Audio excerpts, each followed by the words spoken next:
Assalamualaikum warahmatullahi wabarakatuh. Perkenalkan, saya Putri Sundari dengan NPM 223510788. Saya dari kelas 7E. Nah, sebelum kita membahas mengenai Dharma kita ini, saya ingin memperkenalkan dulu nih, siapa aja sih anggota dari kelompok 8 ini. Yang pertama itu adalah ada teman saya namanya Anggita, ada Gilang, ada Raihan, ada Putri yaitu saya sendiri, ada Riza dan juga ada Rosni. Nah, langsung saja. Sebelum itu kami mendapatkan tema yaitu galang dana bantuan. Dan kami memilih nama dari aplikasi mobile yaitu Dharma Kita. Sebelum kita mengulik, sebenarnya Dharma Kita ini apa? Mari kita langsung aja ya. Oke, seperti yang saya bilang di awal tadi, bahwasanya kami mendapatkan tema galang dana bantuan. Kemudian kami memilih nama Dharma Kita dengan slogan satu titik Dharma ribuan senyuman. Dharma ini secara etimologi itu berasal dari bahasa Sanskerta yang berarti kebajikan, kebaikan, amal soleh. Artinya kata kita ini mengacu pada orang-orang yang berkontribusi di sana. Ada donaturnya, ada penerimanya, ada orang yang terlibat dalam berbuat kebaikan ini. Dharma kita, kebajikan kita, amal saleh kita gitu. Kemudian slogannya ini yang kami pilih adalah satu titik dharma ribuan senyuman. Artinya satu titik kebaikan itu membawa banyak kebahagiaan untuk orang-orang yang menerimanya, untuk mereka yang membutuhkan di luar sana gitu. Jadi satu titik kebaikan itu membawa harapan dan juga kebahagiaan untuk banyak orang. Nah, untuk logonya itu sendiri kami menggunakan ini yang artinya seperti gambar tangan, ada yang memberi, ada yang menerima. Itulah orang-orang yang terlibat dalam dharma kita ini. Ada yang memberi, ada yang menerima, yaitu dharma kita. Kemudian drama kita ini dilatar belakangi dari tantangan sosial yang sering dihadapi. Oke, seperti yang kita ketahui, dari dulu-dulu hingga tahap sekarang hingga nanti ada banyak sekali kebutuhan masyarakat, kebutuhan orang-orang yang mendesak. Adanya bencana alam yang tiba-tiba, tentunya hal itu tidak pernah diinginkan oleh siapapun. Tapi seperti yang kita tahu, seperti yang kita lihat, banyak sekali orang yang membutuhkan bantuan. Tapi orang yang membutuhkan bantuan ini bingung, ingin meminta pertolongan ke siapa, ingin meminta bantuan ke siapa. Kemudian ada juga orang di luar sana yang alhamdulillah memiliki rezeki yang berlebih. Mereka ingin menyumbangkan sedikit rezekinya untuk orang-orang yang membutuhkan di luar sana, tapi kebingungan, ingin menyumbang lewat mana? Lewat mana yang dapat terpercaya? Dapat menyampaikan rezekinya ini langsung ke orang yang membutuhkan. Nah, disinilah Dharma Kita ini hadir. Dharma Kita ini merupakan aplikasi yang nantinya akan menghubungkan antara donatur dengan masyarakat yang membutuhkan. Di mana orang-orang ini, orang yang ingin berdonatur, memberikan rezekinya, barang sedikit saja ataupun yang banyak, alhamdulillah, mereka bisa menggunakan aplikasi ini untuk nantinya beramal. Kemudian orang-orang yang membutuhkan ini juga bisa mengajukan di dalam aplikasi ini bahwa misalnya kami lagi terkena bencana alam, longsor ataupun kecelakaan atau penyakit yang tidak diinginkan, yang tiba-tiba kebutuhan mendesak tapi tidak punya dana, itu kita bisa mengajukannya lewat aplikasi ini. Kita mengajukan, kita awalnya diminta untuk mengisi formulirnya, mengisi bukti-bukti bahwasanya benar-benar sedang membutuhkan dana. Kemudian nanti di sana itu akan setelah diverifikasi pada aplikasi ini nantinya akan bisa tampil bahwa ia benar-benar membutuhkan dana. Nah, donatur ini nantinya akan bebas memilih mau nyumbang yang mana yang sekiranya lebih membutuhkan. Nah, kembali lagi, Dharma kita ini bukan hanya tentang memberikan bantuan, tetapi juga tentang membangun komunitas yang peduli dan bersatu dalam kebajikan, di mana setiap orang ini memiliki peran penting dalam membawa perubahan positif. Nah, di sini kita bisa beramal sebanyak-banyaknya, bisa saling tolong-menolong, kita bisa bergotong royong dalam membantu, sedikit demi sedikit, lama-lama itu akan memenuhi kebutuhan oleh orang-orang yang membutuhkan. Oke, Mungkin hanya itu yang melatar belakangi terciptanya Dharma Kita ini. Untuk tahapan-tahapan yang selanjutnya itu akan dijelaskan oleh teman saya selanjutnya. Perkenalkan, nama saya Muhammad Ryan Kautsar, NPM 2235103669. Di sini saya akan mempresentasikan hasil proyek yang telah kami buat. Langsung saja ke materinya. Nah, mungkin sebelum video ini teman saya sudah menjelaskan tentang aplikasi yang telah kami buat atau kami lakukan. Yang pertama itu tentang Dharma Kita, mungkin sudah dijelaskan oleh Putri Sundari. Nah, selanjutnya saya akan menjelaskan materi selanjutnya. Yang pertama tentang pemangku kepentingan atau stakeholder. Nah, dalam pemangku kepentingan utama untuk proyek ini meliputi yang pertama donatur, individu atau organisasi yang ingin menyalurkan dana untuk bantuan sosial. Nah, donatur ini sangat penting bagi kelancarannya aplikasi yang telah kami buat.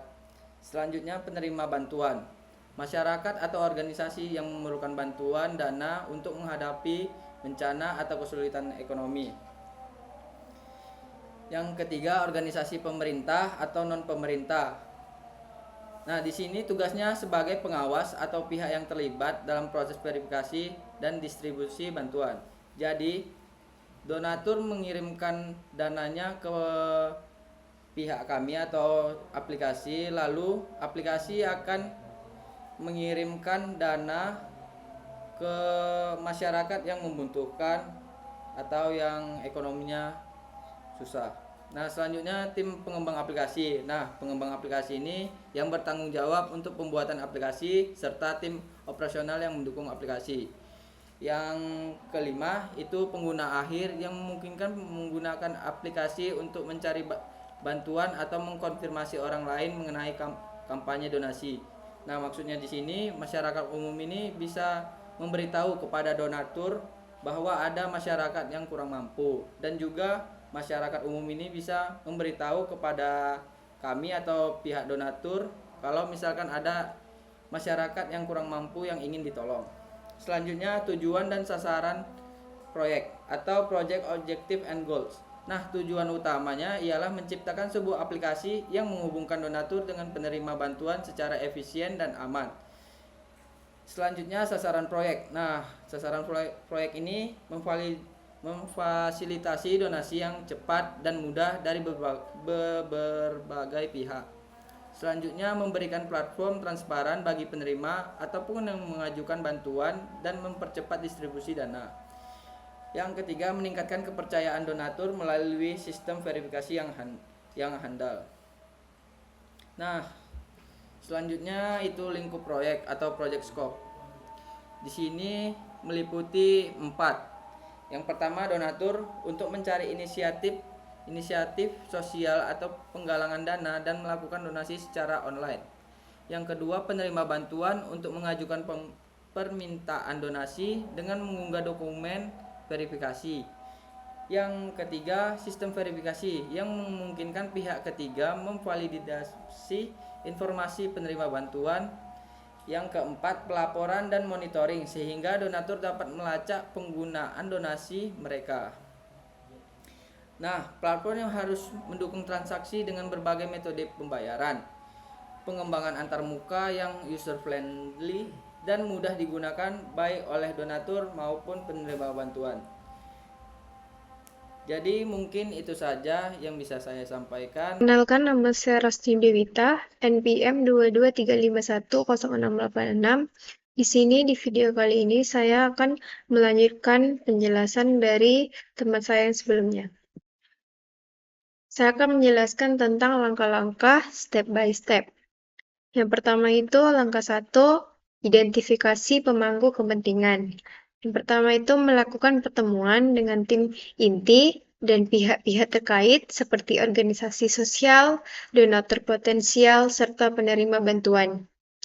Yang kedua itu menggali kebutuhan mereka melalui diskusi atau survei untuk memastikan aplikasi memenuhi kebutuhan donasi dan penerima bantuan. Di langkah 1 ini tujuannya yaitu memastikan aplikasi sesuai kebutuhan pengguna. Kegiatannya itu berupa diskusi dan survei dengan tim inti, organisasi sosial, donatur, dan penerima bantuan.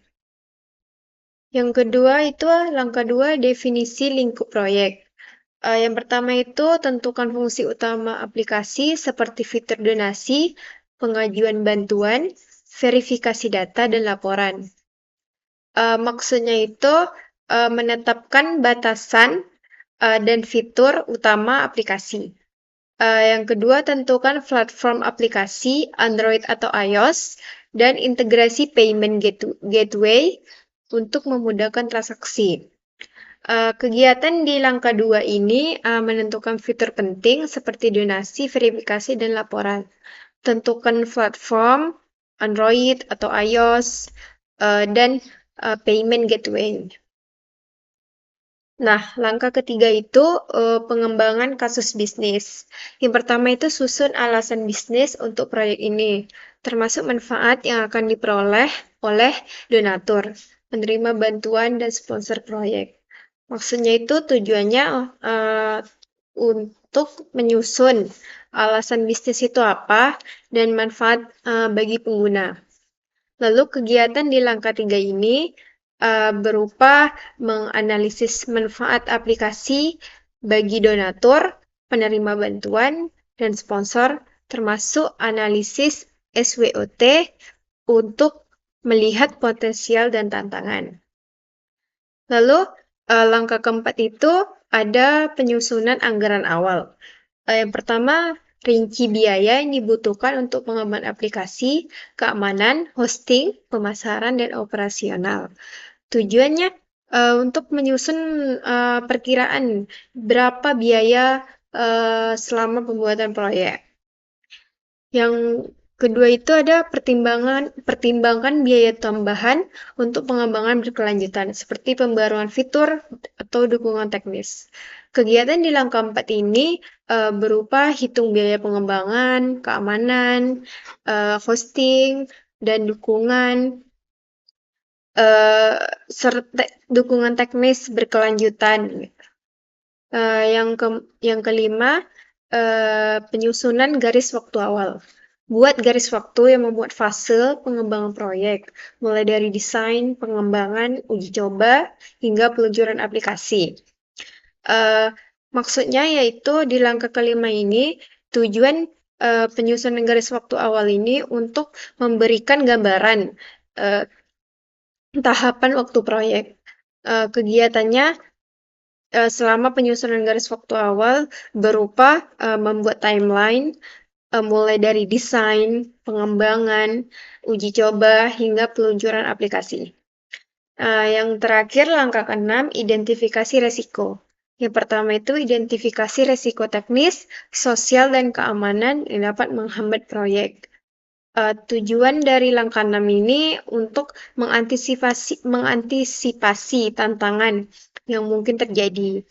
Lalu, susun rencana mitigasi untuk meminimalkan dampak dari setiap risiko yang diidentifikasi. Kegiatan yang dilakukan selama identifikasi risiko ini berupa identifikasi risiko teknis, sosial, dan keamanan, serta menyusun rencana mitigasi untuk mengurangi dampak risiko tersebut. Sekian dari saya, akan dilanjutkan oleh teman saya. Baiklah, di sini saya Reza Umami Aiman dengan NPM 2235103774. Kali ini saya akan menjelaskan tentang jadwal proyek atau preliminary timeline. Di sini kelompok kami telah menyelesaikan pada step kedua. Jadi kali ini saya lebih akan menjelaskan tentang dari step pertama dan step kedua. Untuk step pertama atau minggu pertama yaitu adalah develop project capture atau pengembangan dan pengumpulan proyek. Pada minggu pertama ini kelompok kami telah membuat nama aplikasi sesuai dengan tema yang telah ditentukan yaitu galang dana bantuan. Di sini juga kami telah membuat slogan serta logo pada aplikasi mobile kami. Untuk pada fase ini juga kami telah membuat latar belakang, tujuan, step, anggaran, jadwal, dan serta risiko dalam pembuatan proyek kali ini. Dan pada proyek kali ini kami telah memberi nama aplikasi mobile kami dengan nama Derma Kita. Dan pada minggu kedua itu adalah develop project management plan atau pengembangan rencana manajemen project. Di sini kami telah membuat project management plan yang mencakup komponen yang saling berkaitan untuk memastikan kelancaran pada proyek dan pencapaian telah ditetapkan. Pada proyek ini kami juga sebagai pembantu yang sistematis, mendetail, dan komprehensif, serta menjelaskan bagaimana proyek kami akan dilaksanakan, dipantau, dan dikendalikan dari awal hingga kami selesai.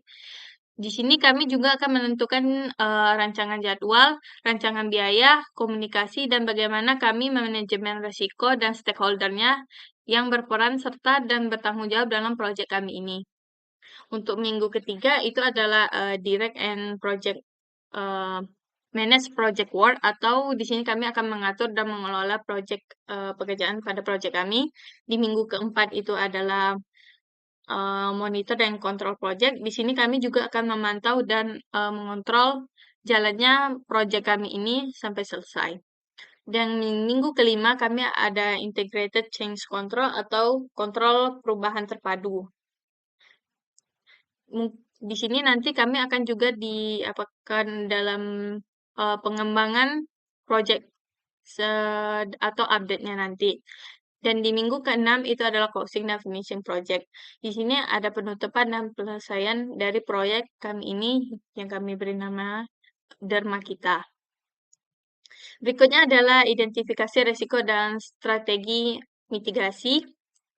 Di sini sebelumnya saya akan menjelaskan sedikit tentang identifikasi risiko dan strategi mitigasi.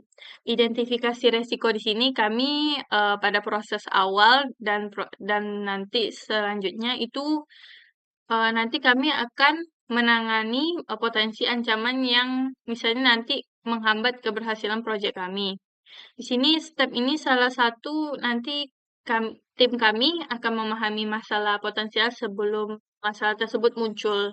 Jadi kami bisa menangani masalah tersebut lebih awal. Nanti di identifikasi resiko juga kami akan melalui berbagai metode, seperti nanti kami akan menganalisis dokumennya. Di sini kami juga akan melakukan upaya untuk mengurangi kemungkinan atau dampak dari risiko yang telah diidentifikasi nanti. Agar nanti setiap risiko memiliki rencana mitigasi yang sesuai. Untuk yang pertama itu adalah resiko teknis. Untuk resiko teknis ini pada nanti misalnya aplikasi mungkin menghadapi bug atau crash selama pengembangan atau setelah peluncuran.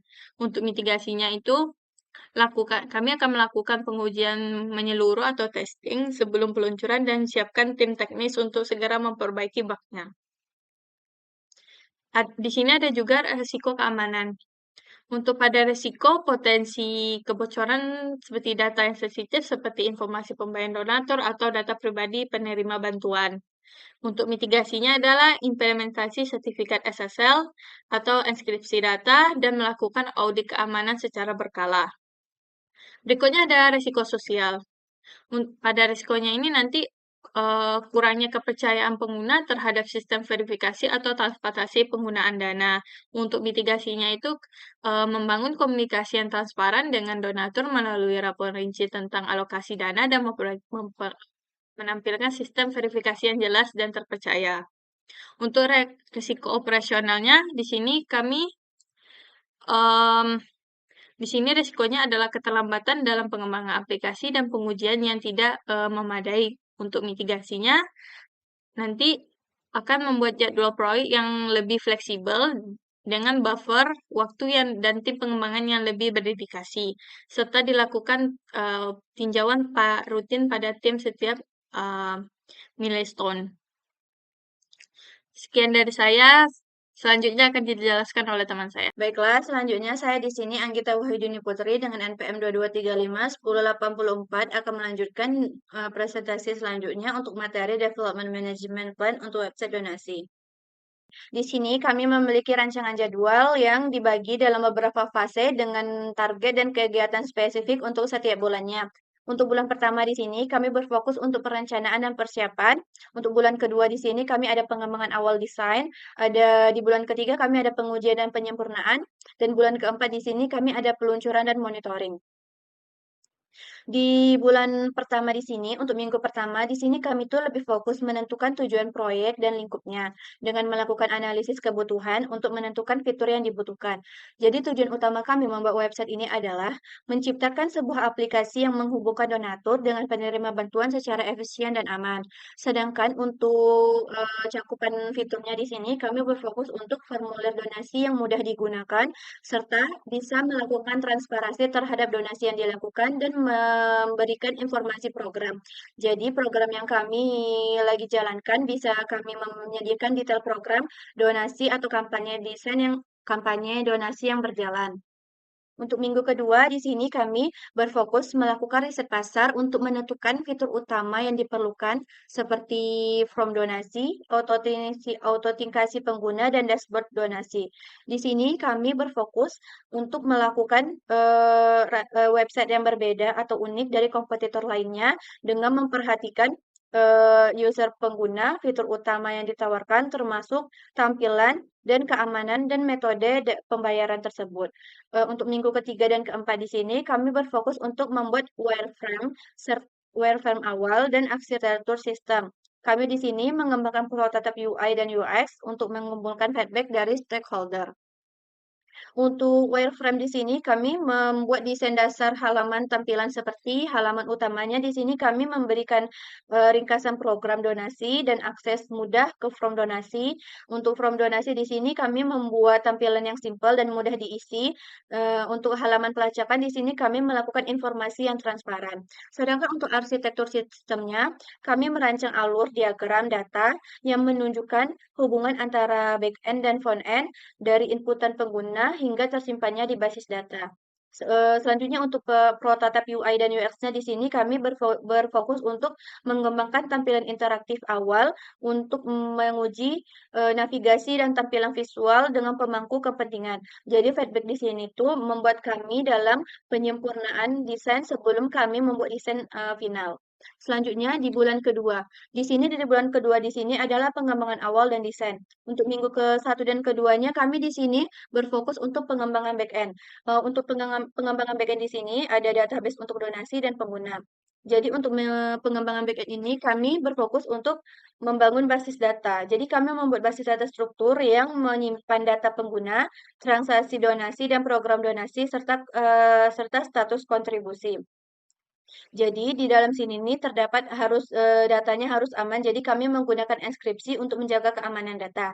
Selanjutnya ada API dan keamanan. Kami di sini membuat application program interface API untuk menghubungkan database dengan front-end dan mengimplementasikan keamanan. Jadi kami membuat enkripsi data dan autentifikasi pengguna. Selanjutnya ini kami kembangkan bagian front-end-nya. Di bagian front-end ini kami tuh lebih berfokus membuat halaman utama. Jadi kami membuat halaman utama dengan yang tampilan yang menarik dan informatif.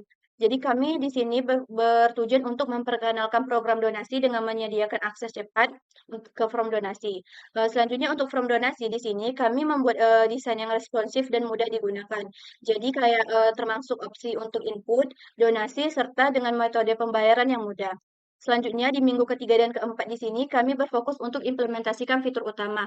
Di sini kami mengembangkan beberapa fitur utama yang kami fokuskan ada registrasi pengguna. Untuk registrasi pengguna di sini kami mengembangkan sistem registrasi yang aman. Jadi kayak pengguna membuat akun untuk melakukan kontribusi mereka.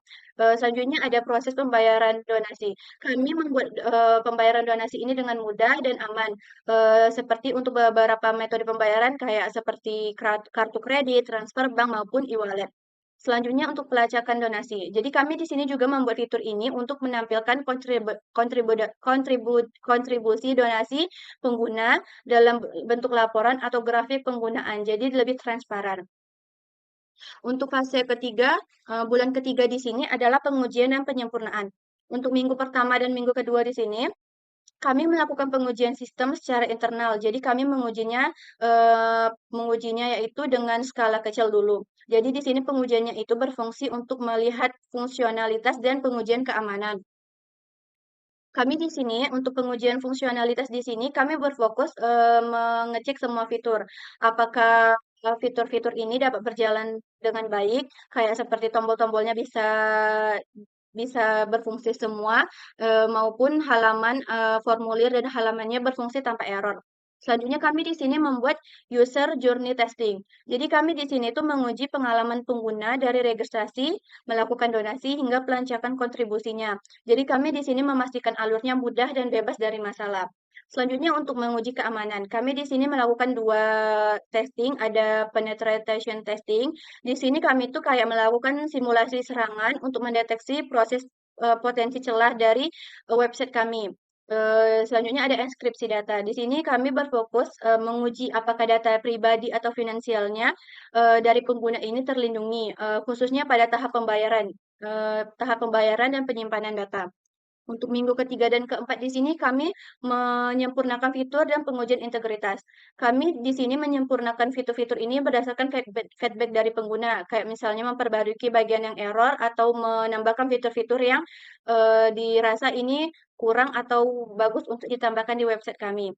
Selanjutnya kami ada pengujian integritas sistem. Jadi kami di sini menguji semua komponen, baik front-end, back-end, dan basis data, dengan memastikan datanya itu mengalir lancar antara bagian sistem tanpa ada kesalahan maupun error. Di bulan keempat di sini kami berfokus untuk melakukan peluncuran dan monitoring. Untuk minggu pertama dan minggu kedua di sini kami peluncuran awal atau soft launch dengan pemantauan performa. Jadi kami melakukan peluncuran resmi. Kami merilis websitenya ini untuk akses publik. Kami di sini melakukan promosi melalui media sosial atau kanal lain. Jadi kami di sini melakukan promosi untuk menarik perhatian masyarakat. Selanjutnya kami di sini mengumpulkan feedback dari pengguna. Kami memonitoring feedback dari pengguna tentang pengalaman mereka dalam menggunakan aplikasi ini, mendeteksi kendala akses atau setidaknya ada fitur-fitur tambahan yang lebih menarik untuk ditambahkan di website kami. Selanjutnya kami di sini selalu melakukan perbaikan lanjutan. Jadi kami di situ menanggapi feedback dari para pengguna dan melakukan perbaikan atau penyesuaian fitur agar websitenya lebih ramah bagi pengguna dan sesuai kebutuhan pengguna. Perkenalkan, nama saya Jilang Rahmadani, NPM 2235 10887 dari kelas 7E Matkul Manajemen Proyek. Di sini saya akan melanjutkan tentang proyek kami, yaitu Dharma Kita, yang dimana di sini saya akan menjelaskan tentang rancangan biaya. Berikut estimasi biaya proyek ini dibagi berdasarkan kategori kebutuhan. Di sini ada beberapa kategori, yang dimana ada biaya pengembangan, biaya infrastruktur, biaya promosi dan pemasaran, dan biaya pemeliharaan. Di sini untuk biaya pengembangan eh, terdapat desain UI UX, itu estimasi biayanya kisaran 3 juta sampai dengan 5 juta rupiah. Pengembangan back end dan front end itu sekitar 10 juta sampai dengan 20 juta rupiah. Pengujian dan debugging itu kisaran 2 juta sampai dengan 5 juta rupiah. Untuk biaya infrastruktur yaitu terdapat hosting dan server, estimasi biayanya 1 juta per bulan. Domain itu 150.000 sampai dengan 300.000 per tahun. Lanjut ada biaya promosi dan pemasaran, yaitu terdapat pemasaran digital, kisaran estimasi biayanya yaitu 3 juta sampai dengan 5 juta rupiah. Lanjut media sosial dan iklan, itu 1.500.000 per bulan. Dan yang terakhir, biaya pemeliharaan. Yang pertama ada pemeliharaan dan pembaruan keamanan yaitu kisaran 1 juta per bulan. Jadi total estimasi awal adalah 25 juta sampai dengan 40 juta. Lanjut ada rancangan komunikasi. Di sini ada beberapa rancangan komunikasi yang terstruktur, membantu semua pihak berkoordinasi dengan baik selama proyek berlangsung. Yang pertama, rapat mingguan, yaitu mendiskusikan perkembangan proyek, review hasil pengembangan, dan update status. Yang kedua, rapat bulanan, yaitu penyampaian laporan bulanan ke stakeholder dan klien, serta perbaikan atau penyesuaian yang diperlukan. Lalu ada update harian, yaitu setiap anggota tim melaporkan progres harian melalui platform seperti Trello atau Asana. Yang terakhir ada laporan akhir tahap. Ini disiapkan di setiap akhir fase proyek untuk merangkum kemajuan, hambatan, dan rekomendasi bagi fase selanjutnya. Lanjut ada stakeholder, dan ini beberapa stakeholder dan peran tanggung jawabnya. Pemilik proyek yaitu menyediakan dana dan arahan strategis. Tim proyek melaksanakan pengembangan website, pengguna akhir memberikan feedback dan menggunakan website. Stakeholder eksternal yaitu donatur, lembaga non-profit yang menerima donasi. Kemudian ada pemasok dan penyedia layanan, yaitu menyediakan layanan hosting, pembayaran, dan keamanan. Ada pihak manajemen, yaitu memberikan dukungan strategis dan sumber daya. Yang terakhir, masyarakat umum, yaitu menggunakan dan mempromosikan website. Sekian presentasi proyek dari kami. Saya akhiri. Assalamualaikum warahmatullahi wabarakatuh.